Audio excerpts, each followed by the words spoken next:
সংকল্পপত্র প্রকাশ করে অমিত শাহ আজ আরও বললেন, পশ্চিমবঙ্গে সুশাসন চাই, কোনো সুযোগ্য বাঙালি ব্যক্তি মুখ্যমন্ত্রী হবেন, দিল্লি থেকে সরকার চললেও ভালো, কিন্তু বাংলাদেশ থেকে সরকার চলবে এই রকম সরকার চাই না।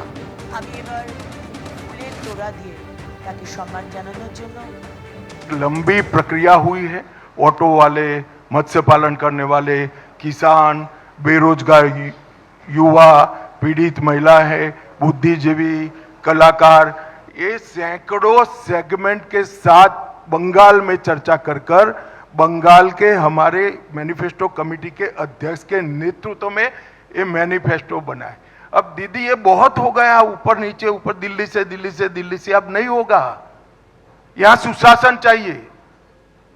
और मैंने पहले ही स्पष्ट कर दिया कि बंगाल में पैदा हुआ व्यक्ति, बंगाली भाषी व्यक्ति, बंगाल का नागरिक, सक्षम व्यक्ति ही बंगाल का मुख्यमंत्री बनेगा। और दीदी को मालूम नहीं है, अच्छा है दिल्ली से चलता, हम तो चलाएंगे नहीं दिल्ली से, मगर दिल्ली से चले तो अच्छा है, बांग्लादेश से चले ऐसी सरकार नहीं आनी चाहिए।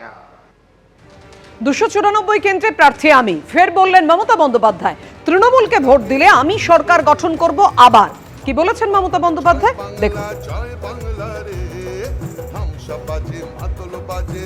তৃণমূলকে ভোট দিলে আমি সরকার গঠন করব আবার।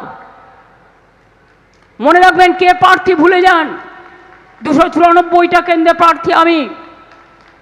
এবং আমার মুখের দিকে তাকিয়ে যদি সব প্রজেক্ট চালাতে চান, লক্ষ্মীর ভাণ্ডার থেকে শুরু করে সব, তাহলে মনে রাখবেন বিজেপির মিথ্যে কথায় ভুলবেন না, ওটা একটা জুমলা পার্টি, মিথ্যেবাদী পার্টি, মিথ্যের ডুমুর ফল, মিথ্যের ছলনা, ওটা একটা বিচুটি পাতা, ওটা একটা বাবলা কাটার গাছ।